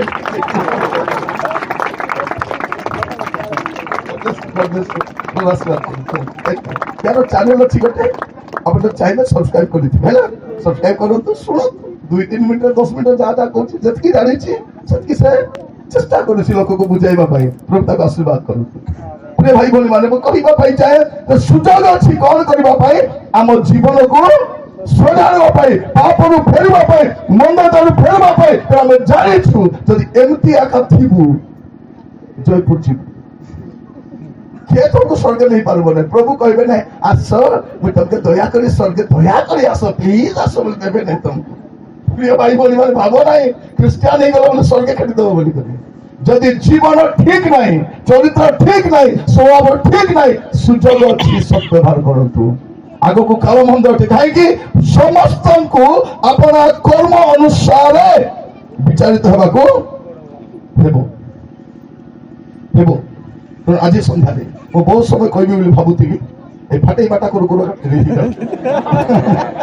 মানে ফাটেই বাটা করা কার্যক্রমটা করে সময় ହେଇଗଲା ଆଉ କିଛି କହିପାରିବି ନାହିଁ ସମୟ ବି ହେଲାଣି ଆପଣମାନେ ବି ଯିବେ ଆପଣମାନଙ୍କ ଘରକୁ ତେଣୁ ମୁଁ ସଂକ୍ଷେପରେ କହିବା ପାଇଁ ଚାହେଁ ଆପଣଙ୍କ ଜୀବନକୁ ଆପଣ ଦେଖନ୍ତୁ ଯଦି ଜୀବନ ଠିକ ନାହିଁ एक्टिंग करो नहीं एक्टिंग एक्टिंग बोले किसका हाँ ओडिया अभिनय कर नहीं की बोले किसका टेंट का हाँ टेंट का केंद्र कर जानी से जोटी थी वो सेट कलर ही जोटी थी वो ताको जदी माटी रे थी वो माटी भी कलर कुड़े थिले कुड़े कलर सीमेंट थिले सीमेंट कलर काठर थिले काठर कलर पत्र पाकर थिले पत्र कलर से टेनका पाकर जति कलर नै ता टोदी कलर हम पाके आमे होचु बहुरूपी क्रिश्चियन की क्रिश्चियन बहुरूपी ସେମାନେ ଭାବୁଛନ୍ତି କଣ ଏମାନେ ସବୁକା ଖ୍ରୀଷ୍ଟିଆନ କରିଦେବେ ବୋଲି ଆମେ ଖ୍ରୀଷ୍ଟିଆନ କରୁନୁ ଆମର ଖ୍ରୀଷ୍ଟିଆନ ମୁର୍ଦୁ କାମ କେ ମାନେ ମୋ ପ୍ରିୟ ମାନେ ମୁଁ ଅନ ଖ୍ରୀଷ୍ଟିଆନକୁ ଖ୍ରୀଷ୍ଟିଆନ କରିବା ମୁଡରେ ନାହିଁ ଏବେ ଖ୍ରୀଷ୍ଟିଆନକୁ ଖ୍ରୀଷ୍ଟିଆନ କରିବା ମୁଡରେ ଅଛି ଆମେ ଯୋଉମାନେ ଖ୍ରୀଷ୍ଟିଆନ ବୋଲି କହୁଛୁ ଆମେ ବି ଠିକ ନାହିଁ ଆମେ ଯଦି ଠିକ ହେଇଥାନ୍ତୁ ସେମାନେ ଆମକୁ ପ୍ରଶ୍ନ ବି କରିପାରିନଥାନ୍ତେ ଯଦି ଆମର ଜୀବନ ଠିକ ଥାନ୍ତା ଆମର ଚରିତ୍ର ଠିକ ଥାନ୍ତା ଆଜି ମୁଁ କହିବା ପାଇଁ ଚାହେଁ ଯଦି ଜୀବନ ଠିକ ନାହିଁ ठीक थिला पर अभिनय करतु नहीं कहीं प्रत्येक कर्मर विचार प्रत्येक कर्म प्रकाशित वाक्य 2 पर्व 23 पद प्रकाशित वाक्य 2 पर्व पुणी आंबे ताहार संतान माननकु मृत्यु द्वारा विनाश करिबो सेथिरे आंबे जे मर्म और हृदयर परीक्षक पुणी तुम मानकर प्रत्येक जन को अपना अपना कर्मानुसार फलदाता एहा मंडली करो जानिबे शुणु परमेश्वर कौन करेंगे प्रत्येक को अपना अपना कर्म अनुसार व्हाटएवर यू आर डूइंग अपन को कर्म अनुसार विचार करबे तो कर्म को सजाड़ो उल्टा पुल्टा सुल्टा काम करो नहीं आज बसिला बेले जदि एटी के पीवा लोक बसिछ आज छाड़ो भौणी माने तुम स्वामी जदि मत पीब किस बोली कहबो ए दे जयपुर जिस के केनता पचार दियो तुम डॉक्टर टीवी बाड़ी ए जे जयपुर जीव की केनती जे पचार तुम टोकी राती को फोन रे कथा होछि कि नहीं हेलो शांति की बासंती की जयंती हेले तू जयपुर जीव की केनता हां ए खोइनी खेपो को पचारो मामा खेती कर जीविस की करता पत्थरो ए बाइक रे पड़ोस्त्री को बसे ब्लू कोट का ना ए स्त्री कोन करछि मुंह जाकर कपड़ा बांधी दोछि से हेलमेट पिंदी दोछि के जानबे नहीं हां गा लोक जानबे नहीं मोरली लोक जानबे नहीं समाज लोक जानबे नहीं और प्रभु आरे जानबे नहीं हां कोन भौणी माने निज स्वामी सागर बाइक रे बसे पोटपाट राड के दिन लागबो पर लोकले खाने हाथ पाटी देते कोन देखुछंती अपन मधु हमन एने तेने हेरी देबे केने टच के पी दोछ उड़िया बेटगारी रमती परे हां मोबाइल फोन आले कोन करबो हम पोछो फास्ट देखबे हां प्रथम में कंफर्म करबे मौका के देखुछ कि नहीं के देखु नहीं एवरी चारि पर्व तार 13 पद एवरी चारि पर्व तार 13 पद पढ़ी थाओ चिन्ह को रखी थाओ ईश्वर को सम्मुख रे कौनसी प्राणी अप्रकाशित नुहे से को धर्म हो को जाति हो को भाषा हो को वर्ग हो से केते बड़ लोक हो ईश्वर का सम्मुख रे कौनसी प्राणी अप्रकाशित नुहे मात्र जहां को छामुरे आम मान को निकास देबा को हेबो से को धर्म हो से क्रिश्चियन हो कि सनातनी हो से को देशर हो को भाषार हो ईश्वर को सम्मुख रे आम मान को निकास देबा को हेबो दृष्टि रे समस्त विषय उलंघ ଅନାବୃତ ଅଟେ। ତୁମେ ମହାପ୍ରଭୁ ବନାଉଛ, ଭାବୁଛ ମହାପ୍ରଭୁ ଏମିତି ହେଇଥିବେ, ଛିଣ୍ଡି ପାରବେ ନାହିଁ, କାଟା ହେଇ ପାରବେ ନାହିଁ। ତୁମେ ଇନୋଭାରେ ବୁଲବ, ସ୍କର୍ପିଓରେ ବୁଲବ, ବଡ ବଡ ଗାଡିରେ ବୁଲବ, ମହାପ୍ରଭୁ କେମିତି ବୁଲବେ? ଜାଣି ନାହାନ୍ତି ଈଶ୍ୱର କିଏ। এইটা আমার পেইন। কে খ্রিস্টান হচ্ছে কি হিন্দু হচ্ছে যাই আসে নাই, মোর পেইন কোন মনুষ্য জানি নাই যে সে যে পাপ করুছে তার পরিণাম তাকে ভোগবা পাই পড়ব। এইটা মোর পেইন, এইটা মোর ভারত পাই কষ্ট অটে। মু ভারতীয় হেই করি, ওড়িশার রহি করি, ওড়িয়া হেই করি মু কিছু করি পারু নাই। এটা আমার পেইন, ଆଉ କିଛି ନୁହେଁ ପ୍ରିୟମାନେ। এইটা আমার পেইন। লোক জানি নাহাନ୍ତି যে ସେମାନେ ଅନନ୍ତ ବର୍ତ୍ତମାନକୁ ଯାଉଛନ୍ତି। There is a judgment, ଗୋଟେ ବିଚାର ଅଛି। ଜାଣନ୍ତି ନାହିଁ ତାର କର୍ମ ଅନୁସାରେ ତାର ବିଚାର ହେବ। ପୃଥିବୀର ସବୁଠାରୁ ବିଜ୍ଞ ବ୍ୟକ୍ତି, ପୃଥିବୀର ସବୁଠାରୁ ବିଜ୍ଞ ବ୍ୟକ୍ତି ସଲୋମନ ତାଙ୍କର ବହି ସାରିଲା ବେଳକୁ ଗୋଟେ କଥା କହି ସାରୁଛନ୍ତି। ଉପଦେଶକ 12 ପର୍ବ ତାର ଶେଷ ପଦ 14 ପଦରେ ସେ କଣ ବୋଲି କହୁଛନ୍ତି? ଯେହେତୁ ପରମେଶ୍ୱର ପ୍ରତ୍ୟେକ କର୍ମ ପୁଣି ଭଲ କି ମନ୍ଦ ପ୍ରତ୍ୟେକ ଗୁପ୍ତ ବିଷୟ ବିଚାରରେ ଆଣିବେ। ସେ କିଏ ବି ହଉ, ଏଠି ଯେତେ ଲୋକ ବସିଛନ୍ତି, ଆପଣ ଯୋଉ କର୍ମ କରୁଛନ୍ତି ଆଉ ତମର ଶୁଣୁଛନ୍ତି, ଆପଣ ୟୁଟ୍ୟୁବରେ ଶୁଣିକରି ଗାଳି ଦେବାଟା ବନ୍ଦ କରନ୍ତୁ। ଏ ମନ ମଲା କଥା କବାଟା ଛାଡନ୍ତୁ। ପ୍ରଥମେ ନିଜ ଜୀବନକୁ ଦେଖନ୍ତୁ। ଆମେ ହିନ୍ଦୁ ବିରୋଧୀ ନହୁଁ, ଆମେ କୋଉ ଧର୍ମ ବିରୋଧୀ ନହୁଁ, ଆମେ କୋଉ ଧର୍ମ ପ୍ରତିଷ୍ଠା କରିବାକୁ ଚାହୁଁନାହୁଁ। ଆମେ ଚାହୁଁଛୁ ଜାଣି ରଖିଥାଅ ଆମ ପ୍ରତ୍ୟେକ ନା ହିନ୍ଦୁ ନା ଖ୍ରୀଷ୍ଟିଆନ ନା ମୁସଲମାନ ନା କୋଉ ଦେଶ କୋଉ ଭାଷା ସମସ୍ତଙ୍କର ବିଚାର ହେବ ଦିନେ। এইটা জানিছ, এইটা আমার পেইন। কে খ্রিস্টান হଉଛି কি হিন্দু হଉଛି କିଛି ଫରକ ପଡୁନାହିଁ, କିଛି ଫରକ ନାହିଁ। ଫରକ କଣ? ସେ ଜାଣି ନାହିଁ ଯେ ତାର ବିଚାର ହେବା ପାଇଁ ଯାଉଛି। କେବେ ହେବ? ଏବେ ହେଉନାହିଁ। ଏବେ ଭୁକ ଦେରି କରି ଜିମ୍ ଯାଇକରି ଫୁଟାଣି ମାରୁଛ। ତୁମେ କଣ ଭାବୁଛ? ପ୍ରିୟମାନେ, ଏ ଦାଦା ଲୋକକୁ ଦେଖାଅ। ବାଇବଲ କଣ କହୁଛି? ପ୍ରଭୁ ଯେବେ ବିଚାର କରିବାକୁ ଆରମ୍ଭ କରିବେ ତମ ସୁନା ଟଙ୍କା କାମରେ ଆଇବ ନାହିଁ। ବିଚାର କରିବେ ଏବେ ଜ୍ଞାନୀ, ଏବେ ପାୱାର ଅଛି, ଏବେ ତମ ଧନ ଅଛି, ଏବେ ତମ ଜ୍ଞାନ ଅଛି। There is a time of judgment. ବିଚାର କରିବେ। ଏଟା ବାଇବଲ କହୁଛି, ମୁଁ କହୁନାହିଁ, ମୁଁ କହୁନାହିଁ। ଝିରିମେ ଭାବବାଦୀ ତାର 9 ପର୍ବ ତାର 23 ଆଉ 24 ପଦରେ ସ୍ପଷ୍ଟ ଭାବରେ କହୁଛି।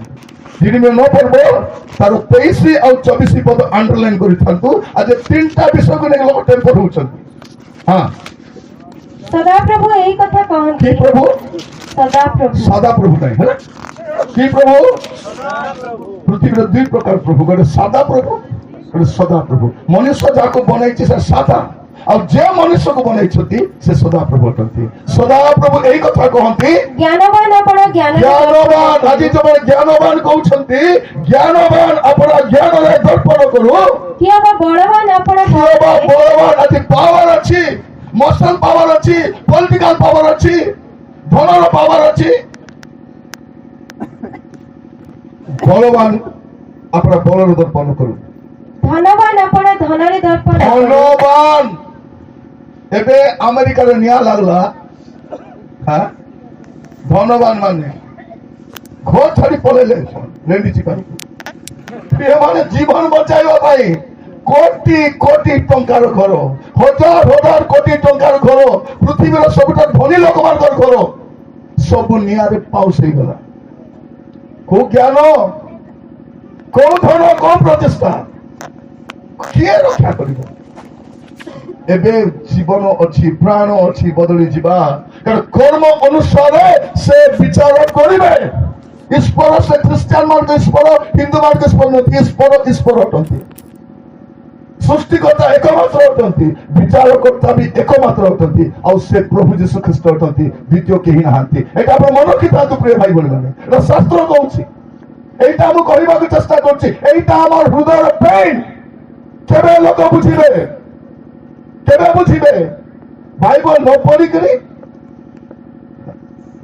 ଅସାଧୁ ଭାବରେ ମନ୍ତବ୍ୟ ଦେବା ଛାଡି ଦିଅନ୍ତୁ। କଣ ଗୋଟେ ବାଇବଲ ପଢନ୍ତୁ, ଥରେ ବାଇବଲ ପଢ, ଜାଣିବ ଈଶ୍ୱର କିଏ। Without Bible, it is impossible to know God. Without Bible, Bible ବିନା ଈଶ୍ୱରକୁ ଜାଣି ହେବ ନାହିଁ। ସେ କଣ କରିବେ? ଆମର କର୍ମ ଅନୁସାରେ ବିଚାର କରିବେ। ମନେ ରଖନ୍ତୁ, ମଣ୍ଡଳୀକୁ ବିଚାର କରିବେ। ଏହା ମଣ୍ଡଳୀ ଗଣ ଜାଣିବେ। ଭାବ ନାହିଁ ମରିଗଲେ ସରିଗଲା ବୋଲିକରି। ମରିଗଲେ କିଛି ସର୍ବ ନାହିଁ, ତାର କର୍ମ ତାର ପିଟି ପିଟି ଯିବ, ତାର ପଶ୍ଚାତଗାମୀ ହେବ। ପ୍ରକାଶ ବାକ୍ୟ 14 ପର୍ବ 13 ପଦଟି ପଢନ୍ତୁ। ପ୍ରକାଶ ବାକ୍ୟ 14 ପର୍ବ ତାର 13 ପଦ।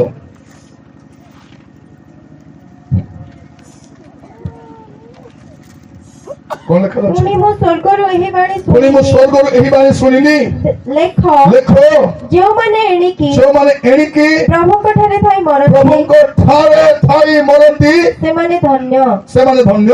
ହଁ, ହଁ, ଆତ୍ମା ଆତ୍ମା କହୁଅଛନ୍ତି କହୁଅଛନ୍ତି ସେମାନେ ଆପଣା ଆପଣା ପରିଶ୍ରମ ସେମାନେ ଆପଣ ଆପଣ ପରିଶ୍ରମରୁ ବିଶ୍ରାମ ପ୍ରାପ୍ତ ବିଶ୍ରାମ ହେବେ। ପ୍ରାପ୍ତ ହେବେ, କାରଣ ସେମାନଙ୍କ କର୍ମ କାରଣ ସେମାନଙ୍କର କର୍ମ ସେମାନଙ୍କର ଅନୁବର୍ତ୍ତୀ ହେବ। ସେମାନଙ୍କ କର୍ମ ସେମାନଙ୍କର ଅନୁବର୍ତ୍ତୀ ହେବ। ମାନେ ସେମାନଙ୍କ କର୍ମ ସେମାନଙ୍କ ପଛେ ପଛେ ଆସିବ। ଆପଣ ଯିଏ ବି ହୁଅନ୍ତୁ, ଯେଉଁ ପ୍ରକାର କର୍ମ କରୁଛନ୍ତି ତାର ପ୍ରତିଫଳ ଦିନେ ମିଳିବ, ଆପଣଙ୍କୁ ମିଳିବ। ଆଜି ସଜାଡି ହେଇଯିବା। ଆଜି କଣ ପଇସା ଦେଇକି, ଟଙ୍କା ଦେଇକି, ଓକିଲକୁ କିଣି ଦେଇକି, ବିଚାରପତିକୁ କିଣି ଦେଇକି, ଥାନା ବାବୁକୁ କିଣି ଦେଇକି, ସାକ୍ଷୀକୁ ଧମକାଇ କରି ତୁମେ ହୁଏତ ଆଜି ଜିଣି ଯାଇପାରିବ। ଆଜି ଭାବି ପାରିବ ମୋର କିଏ କଣ କରିବ, କିନ୍ତୁ ଦିନ ଆସୁଛି ସମସ୍ତଙ୍କୁ ଠିଆ ହେବାକୁ ପଡିବ। ଗୋଟେ ଦିନ ଧାର୍ଯ୍ୟ କରିଛନ୍ତି ସେ ଜଗତର ବିଚାର କରିବା ପାଇଁ। ଗୋଟେ ଦିନ ଧାର୍ଯ୍ୟ କରିଛନ୍ତି, ଆଉ ସେଇ ଦିନ ପ୍ରତ୍ୟେକ ମନୁଷ୍ୟ, ସେ ଖ୍ରୀଷ୍ଟିଆନ ହଉ କି ସନାତନୀ ହଉ, ସେ କୋଉ ଧର୍ମର ହଉ, ପ୍ରତ୍ୟେକ ମନୁଷ୍ୟଙ୍କୁ ତାଙ୍କ ସମ୍ମୁଖରେ, ଏଇ ଈଶ୍ୱରଙ୍କ ସମ୍ମୁଖରେ, ସେ ସୃଷ୍ଟିକର୍ତ୍ତା ଈଶ୍ୱରଙ୍କ ସମ୍ମୁଖରେ, ଯେ ସର୍ବଶକ୍ତିମାନ, ଯେ ଏକମାତ୍ର ଅଦ୍ୱିତୀୟ ଅଟନ୍ତି, ତାଙ୍କ ସମ୍ମୁଖରେ ଆମକୁ ହିସାବ ଦେବାକୁ ପଡିବ। କଣ ହିସାବ ଦେବେ? କଣ ହିସାବ? ସେଇଦିନ କୋଉ ମନ୍ତ୍ରୀ ମୋ ପାଖରେ ଠିଆ ହବ ନାହିଁ, କୋଉ ନେତା ଠିଆ ହବ ନାହିଁ, କୋଉ ବାବା ଠିଆ ହବ ନାହିଁ। ଆପଣଙ୍କୁ ମତେ ଠିଆ ହେବାକୁ ପଡିବ ପର୍ସନାଲି, ତାଙ୍କର ସିଂହାସନ ସାମ୍ନାରେ ଏପିଆର ହେବାକୁ ପଡିବ, ଆଉ ବିଚାର କରିବେ। ଗୋଟେ ଦିନ ଧାର୍ଯ୍ୟ କରିଛନ୍ତି। ଭାବୁଛନ୍ତି କିଏ ବିଚାର କରିବ? କିଏ କରିବ? ବାଇବେଲ କହୁଛି ପ୍ରେରିତ 17 ପର୍ବ 31 ପଦରେ, ପ୍ରେରିତ 37 ପଦ। କାରଣ ଯେଉଁଦିନ ସେ ଆପଣ ନିରୂପିତ ବ୍ୟକ୍ତିଙ୍କ ଦ୍ୱାରା ଯେଉଁଦିନ ସେ ଆପଣ ନିରୂପିତ ବ୍ୟକ୍ତିଙ୍କ ଦ୍ୱାରା ଧାର୍ମିକତାରେ ଜଗତର ବିଚାର କରିବେ। କେମିତି ବିଚାର କରିବେ? ଧାର୍ମିକତାରେ। ଏବେ ଅଧାର୍ମିକ ବିଚାର ଚାଲିଛି। ଯେଉଁଦିନ ସେ ଧାର୍ମିକତାରେ ଜଗତର ବିଚାର କରିବେ, ଏହିପରି ଗୋଟିଏ ଦିନ ଗୋଟିଏ ଦିନ ସ୍ଥିର କରିଅଛନ୍ତି, ଗୋଟିଏ ଦିନ ସ୍ଥିର କରିଛନ୍ତି, ଆଉ ତାହାଙ୍କୁ ମୃତମାନଙ୍କ ମଧ୍ୟରୁ ଉତ୍ଥାପନ କରି ଏ ବିଷୟରେ ସମସ୍ତଙ୍କ ନିକଟରେ ପ୍ରମାଣ ଦେଇଅଛନ୍ତି। ତମେ ଗୁଗୁଲରେ ବଳକା ବିଷୟ ସର୍ଚ୍ଚ କରୁଛ, ଯୀଶୁଙ୍କର ଅଜ୍ଞାତ ବର୍ଷ କୁଆଡେ ଥିଲା, ଏଟା ବି ସର୍ଚ୍ଚ କର, ଯୀଶୁଙ୍କ ସମାଧି କୋଉଠି ଅଛି। ଖାଲି ସମାଧି ଦୁଷ୍କ ପୃଥିବୀରେ ଏକମାତ୍ର ସମାଧି ଯାହା ଶୂନ୍ୟ ଅଟେ, ତା ଯୀଶୁଙ୍କର ସମାଧି ଅଟେ। ସେ ଜୀବିତ ଅଟନ୍ତି, ସେ ଯୁଗେ ଯୁଗେ ଜୀବିତ ଅଟନ୍ତି, ମାଟିରେ ମିଶି ଯାଇନାହାନ୍ତି। ଶାସ୍ତ୍ର କଣ କହୁଛି? ସେ ଯେ ମୃତ୍ୟୁ ଦ୍ୱାରା ଆବଦ୍ଧ ରହିବେ, ଏହା ଅସମ୍ଭବ, impossible. Living God, true God, only God, He is going to judge every person. ପ୍ରତ୍ୟେକ ଲୋକର ବିଚାର କରିବେ। ଏଇଟା ଆମର ପେନ୍। କେ ଖ୍ରୀଷ୍ଟିଆନ ହଉଛି, କେ କଣ ହଉଛି, ଯାଇ ଆସେ ନାହିଁ ମୋର। ଯାଇ ଆସେ କଣ? ମଣିଷର ବିଚାର ଦିନେ ହେବାକୁ ଯାଉଛି, ଆଉ ତାର ବିଚାର କଥା ସବୁ କଲେ ତାକୁ ଠିଆ ହେବାକୁ ପଡିବ। ପ୍ରତ୍ୟେକ ମନୁଷ୍ୟକୁ ଈଶ୍ୱରଙ୍କ ସମ୍ମୁଖରେ ଠିଆ ହେବାକୁ ପଡିବ, ତାର କର୍ମ ଅନୁସାରେ। କର୍ମ ଅନୁସାରେ ବାଇବଲ କୁହେ, ମୁଁ କହୁନାହିଁ।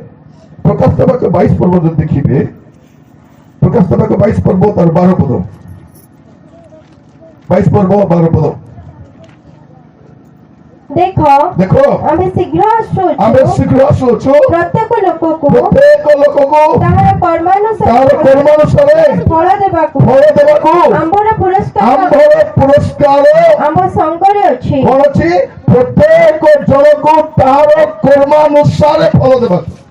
ପ୍ରତ୍ୟେକ ଲୋକ ତାର କର୍ମ ଅନୁସାରେ ସେ କିଏ ବି ହେଉନା କାହିଁକି ପ୍ରତ୍ୟେକଙ୍କୁ ତାର କର୍ମ ଅନୁସାରେ ବିଚାରିତ ହେବାକୁ ପଡିବ। ଏଟା ମନେ ରଖିଥାଅ, ଏଟା ତମର ଖୋପଡ଼ିରେ ପୁରେଇ ଥାଅ।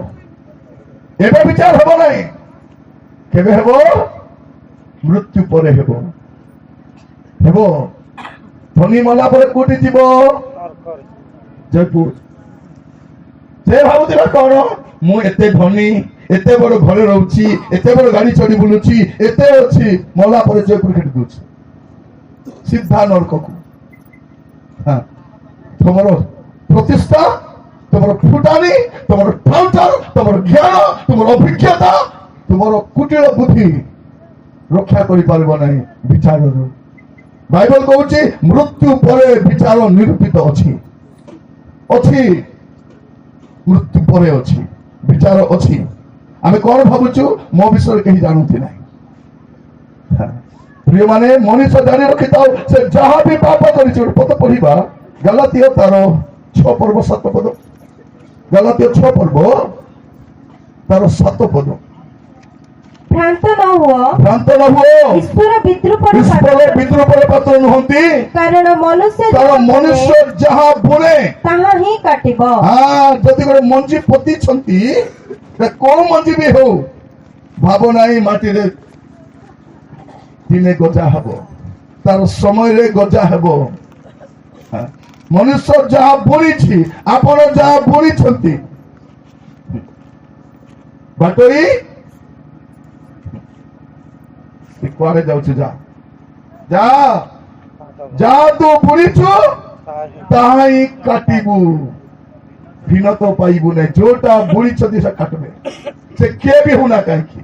ତେଣୁ ଏବେ ଆମେ ଧର୍ମର ଟେମ୍ପର ଛାଡବାର ଅଛି, ଆମେ ଧାର୍ମିକ ହେବାର ଅଛି, ଆମେ ଜୀବନ ସଜାଡ଼ିବାର ଅଛି, ପାପରୁ ଫେରିବାର ଅଛି। ପ୍ରିୟମାନେ, ମନ୍ଦତାରୁ ଫେରିବାର ଅଛି।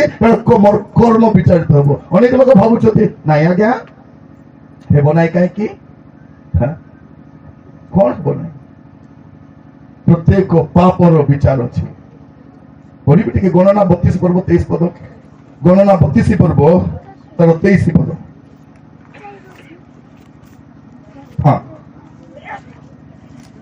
ଗଣନା 32 23।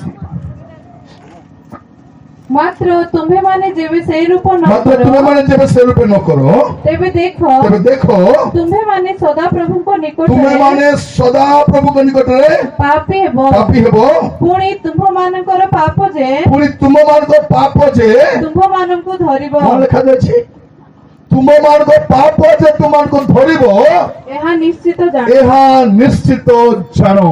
ମୋର ଭାଇ ଭଉଣୀ ମାନେ ଯେଉଁମାନେ ଶୁଣୁଛନ୍ତି, ଆପଣ ଖ୍ରୀଷ୍ଟିଆନ ହେଇପାରନ୍ତି, ଅନଖ୍ରୀଷ୍ଟିଆନ ହେଇପାରନ୍ତି, ମନେ ରଖିଥାନ୍ତୁ, ତୁମର ପାପ ତୁମକୁ ଧରିବ।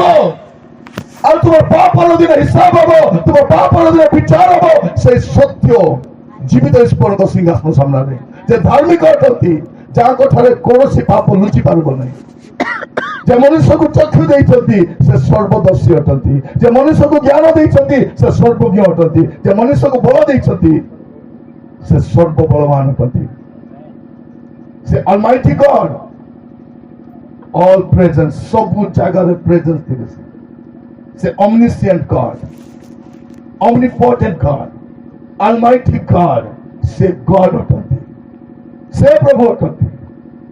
ସେ ବିଚାର କରିବେ ଦିନେ ଯଦି ପାପରେ ଅଛନ୍ତି, ପାପ ଲୁଚାନ୍ତୁ ନାହିଁ। ଏବେ କ୍ଷମା ପାଇପାରିବେ, ଦୟା ପାଇପାରିବେ। ମୋର ଭାଇ ଭଉଣୀ ମାନେ ଯଦି ପାପରେ ଅଛନ୍ତି, ଏବେ ଫେରି ଆସନ୍ତୁ, ମନ୍ଦତାରୁ ଫେରି ଆସନ୍ତୁ। ଖ୍ରୀଷ୍ଟିଆନ ବୋଲି ପ୍ରବଞ୍ଚନା କରନ୍ତୁ ନାହିଁ, ଖ୍ରୀଷ୍ଟିଆନ ବୋଲି ଲୋକ ଦେଖାଣିଆ ହୁଅନ୍ତୁ ନାହିଁ। ଯଦି ପାପରେ ଅଛନ୍ତି ଫେରି ଆସନ୍ତୁ, କାରଣ ପ୍ରଭୁ ମଧ୍ୟ ଅନୁଗ୍ରହ ସମୟରେ ଏକା ଶୁଣିବେ, ଦୟା କଲା ବେଳେ ଏକା ଦୟା କରିବେ। ଏବେ ଟିକେ ସୁଯୋଗ ଅଛି, ପରନ୍ତୁ ମସ୍ତ ଦୟା କରି 2 Corinthians 6 ପର୍ବ ତାର 1 ଓ 2 ପଦ। 2 Corinthians 6 ପର୍ବ ତାର 1 ଓ 2 ପଦ। ଆହୁରି ମଧ୍ୟ ଈଶ୍ୱରଙ୍କ ଅନୁଗ୍ରହ ପ୍ରାପ୍ତି ହଁ ପ୍ରତ୍ୟେକ ମନୁଷ୍ୟକୁ ଈଶ୍ୱର ଅନୁଗ୍ରହ କରିଛନ୍ତି। ଈଶ୍ୱରଙ୍କ ଅନୁଗ୍ରହ ପ୍ରାପ୍ତି ଯେପରି ତୁମ୍ଭମାନଙ୍କ ଠାରେ ବୃଥା ନ ହଁ ହୁଏ, ପ୍ରଭୁ ଆପଣମାନଙ୍କୁ ଯୋଉ ଅନୁଗ୍ରହ ଦେଇଛନ୍ତି ସେ ଅନୁଗ୍ରହ ପ୍ରାପ୍ତି ଯେପରି ତୁମଠାରେ ବୃଥା ନ ହୁଏ ଏଥିପାଇଁ ତାହାଙ୍କ ସହିତ ଏଥିପାଇଁ ଈଶ୍ୱରଙ୍କ ସହିତ ଏକତ୍ର କର୍ମ କରୁ କରୁ ଈଶ୍ୱର ବି କାର୍ଯ୍ୟ କରୁଛନ୍ତି, ଆମେ ବି କାର୍ଯ୍ୟ କରୁଛୁ। ଏକତ୍ର କର୍ମ କରୁ କରୁ ଆମେମାନେ ନିବେଦନ ଆମେ କରୁଅଛୁ। ତୁମକୁ ନିବେଦନ କରୁଛୁ, ଫୁସଲାଉନୁ।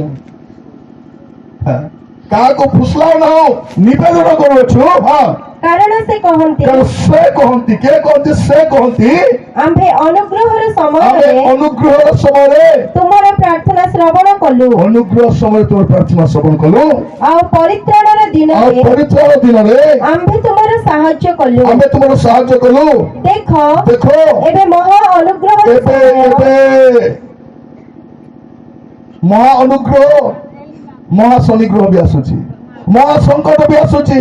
ଏଟା ବାକି ଲୋକ ଜାଣିନାହାନ୍ତି, ଏଟା ବାକି ଲୋକ ଜାଣିନାହାନ୍ତି। ଭାବୁଛନ୍ତି କଣ ଆହୁରି କେତେ ଲକ୍ଷ ବର୍ଷ ପରେ ପୃଥିବୀରେ କଳିଯୁଗ ସରିବ। ବାରେ ବା କେତେ ଦିନ ମୋର ପ୍ରିୟ ମାନେ ପୃଥିବୀ କେବେ ବିନଷ୍ଟ ହବ ଜାଣିନୁ। ଆମେ ମରିବୁ ସତ ଜାଣିଛୁ। ଆମେ ଦୁଇଟା ବିଷୟ ଜାଣିନୁ, ଯୀଶୁ କେବେ ବିଚାର କରିବାକୁ ଆସିବେ ଜାଣିନୁ, ଆମେ କେବେ ଯିବୁ ଜାଣିନୁ। ପାଣି ଫଟକା ପରା ଜୀବନ କେତେବେଳେ ଫୁଟା ଯାଏ ଦେ କାହାକୁ ଜଣା ନାହିଁ। ବେଶୀ ଟେମ୍ପର ହେବାର ନାହିଁ। ମୋର ପ୍ରିୟ ମାନେ ମୁଁ ବଡ ବଳବାନ ଲୋକମାନଙ୍କୁ ଦେଖିଛି ଜିମ୍ରେ ମରବାଟା। ଜିମ୍ ବୋଲେ କି ଜାଣିଛୁ କି ନାହିଁ? ଯୋଉଠି ଯାଇକରି ବଡି ବାହାର କରି ଦା ବୋଲବେ ସେ ଜିମ୍ରେ ମରବାଟା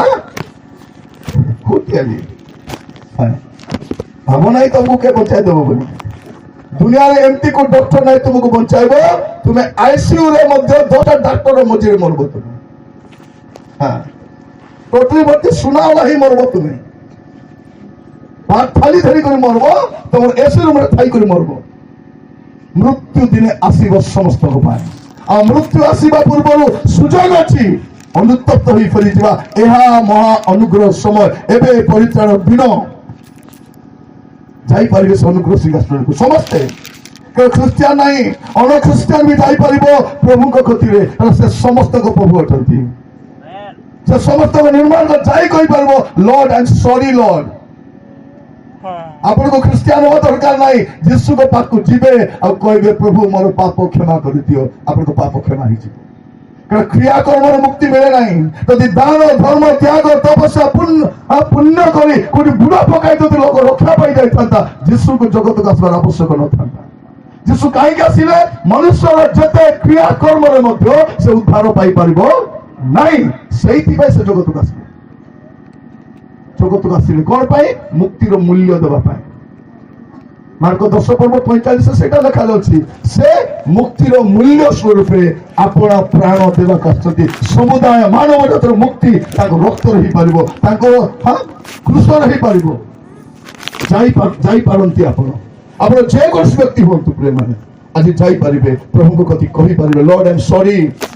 ଗୋଟେ ଅନୁଗ୍ରହ ସିଂହାସନ, ଯୀଶୁ ବିଚାର ସିଂହାସନ ବସିବା ପୂର୍ବରୁ ଗୋଟେ ଅନୁଗ୍ରହ ସିଂହାସନ ଅଛି। ଏବେ 4 ପର୍ବ ଆମେ 13 ପଦ ପଢିଲୁ, ସେ ସବୁ ଦେଖୁଛନ୍ତି ବିଚାର କରିବେ, କିନ୍ତୁ 16 ପଦରେ ଗୋଟେ ଅନୁଗ୍ରହ ଆମ ପାଇଁ ରଖିଛନ୍ତି। 4 ପର୍ବ 16 ପଦ। ଅତଏବ ଆସ କୃପା ପ୍ରାପ୍ତି ନିମନ୍ତେ ପୁଣି ଉପଯୁକ୍ତ ସମୟରେ ଉପକାରକ ଅନୁଗ୍ରହ ପାଇବା ନିମନ୍ତେ ଆମ୍ଭେମାନେ ସାହସରେ ଅନୁଗ୍ରହ ସିଂହାସନ ନିକଟକୁ ଯାଉ। ଏବେ ଯାଇପାରିବେ, କହିପାରିବେ Lord I am sorry Lord, ମତେ କ୍ଷମା କର। ଏଇଟା କହିପାରିବେ। ମୋର ପ୍ରିୟ ଭାଇ ଭଉଣୀ ମାନେ ଆସନ୍ତୁ ଯୋଉ ଜାଗାରେ ଠିଆ ହେବା, ଗୋଟେ ପ୍ରାର୍ଥନା କରିବା, ପ୍ରଭୁକୁ କହିବା ପ୍ରଭୁ ମୁଁ ଯେମିତି ବି ଅଛି ଆସୁଛି, ଦୟାକରି କ୍ଷମା କର। ଆପଣ ସ୍ଥାନରେ ସମସ୍ତେ ଠିଆ ହେବା, ଅଭିନୟ କରିବା ନାହିଁ, ଛଳନା କରିବା ନାହିଁ। ଆଉ କେତେ ଦିନ ସୁଯୋଗ ଥିବ ଆମେ ଜାଣିନାହୁଁ, କେତେ ଦିନ ଅନୁଗ୍ରହ ଥିବ ଆମେ ଜାଣିନାହୁଁ, କେତେ ଦିନ ଦୟା ଥିବ ଆମେ ଜାଣିନାହୁଁ। ଏବେ ସୁଯୋଗ ଅଛି, ଏଇଟା ଅନୁଗ୍ରହ ସମୟ। ତାପରେ ଫେରି ପାରିବେ। ଆସନ୍ତୁ নম্রতা ସହିତ ଠିଆ ହେବା, নম্রতা ସହିତ। ଆମେ ସବୁ ବ୍ୟସ୍ତ ହଉଛୁ ରୋଗ ପାଇଁ, ଆମେ ବ୍ୟସ୍ତ ହଉଛୁ ଋଣ ପାଇଁ, ଆମେ ବ୍ୟସ୍ତ ହଉଛୁ ଚାକିରି ପାଇଁ, ଆମେ ବ୍ୟସ୍ତ ହଉଛୁ ଘର ପାଇଁ, ଆମେ ବ୍ୟସ୍ତ ହଉଛୁ ଜାଗତିକ ବିଷୟ ପାଇଁ। ମୁଁ କହିବା ପାଇଁ ଚାହେଁ ପ୍ରିୟ ଭାଇ ଭଉଣୀ ମାନେ, ଏଇଟା ଜାଗତିକ ବିଷୟ ପାଇଁ ବ୍ୟତିବ୍ୟସ୍ତ ହେବା ସମୟ ନୁହେଁ, ଆମର ଆତ୍ମିକ ଜୀବନ ପାଇଁ। ସବୁଠାରୁ ବଡ ରୋଗ ହଉଛି ପାପ। ଆପଣଙ୍କ ପୁଅ ଝିଅ, ଆପଣଙ୍କ ସ୍ୱାମୀ ସ୍ତ୍ରୀ, ଆପଣଙ୍କ ପରିବାର ପରିଜନ ଯଦି ପାପରେ ଅଛନ୍ତି, ଏବେ ସୁଯୋଗ ଅଛି କାନ୍ଦି ପାରିବେ ନିଜ ପାଇଁ ପ୍ରଥମରେ, କାରଣ ଯୀଶୁ ହିଁ ପାପ କ୍ଷମା କରନ୍ତି। ପାପ କ୍ଷମା କରିବା ପାଇଁ କେବଳ ମନୁଷ୍ୟ ପୁତ୍ରଙ୍କର ଅଧିକାର ଅଛି, ଆଉ କାହାରି ନାହିଁ। କେବଳ ଯୀଶୁଙ୍କ ନାମରେ ପାପ କ୍ଷମା ଅଛି, ଯୀଶୁଙ୍କ ନାମରେ ମୁକ୍ତି ଅଛି, ଯୀଶୁଙ୍କ ନାମରେ ପରିତ୍ରାଣ ଅଛି। ଏଟା ଶାସ୍ତ୍ର କହୁଛି, ଏଟା ଖ୍ରୀଷ୍ଟିଆନ ମାନଙ୍କ ଧର୍ମ ଗ୍ରନ୍ଥ ନୁହେଁ। ବାଇବଲ ଖ୍ରୀଷ୍ଟିଆନ ମାନଙ୍କ ଧର୍ମ ଗ୍ରନ୍ଥ ନୁହେଁ, ଏଟା ସମୁଦାୟ ମାନବ ଜାତି ପାଇଁ ଈଶ୍ୱର ଦତ୍ତ ଏକମାତ୍ର ପୁସ୍ତକ ଅଟେ, ଯାହାଦ୍ୱାରା ସତେଜ ପର୍ବକୁ ଜାଣିପାରିବେ, ପାପ ଛାଡ଼ି ପାରିବେ, ମନ୍ଦରୁ ଫେରି ପାରିବେ, ଅବାଟରୁ ଫେରି ପାରିବେ। ଚକ୍ଷୁ ବନ୍ଦ କରିବା, ପ୍ରାର୍ଥନା କରିବା ପାଇଁ ଯିବା। ସମସ୍ତେ ମୋର ପ୍ରିୟ ଭାଇ ଭଉଣୀ ମାନେ, ସମସ୍ତେ ଆଜି ସୁଯୋଗ ଅଛି କଣ କରିବା? ଆମେ ପ୍ରଭୁଙ୍କ ପାଖକୁ ଯାଇପାରିବା, ପ୍ରଭୁଙ୍କୁ କହିପାରିବା, lord I am sorry, lord I am sorry, please forgive me. ପ୍ରାର୍ଥନା କରିବା କି ହାତ ଦୁଇଟି ସ୍ୱର୍ଗ ଆଡ଼କୁ ଉଠେଇବା।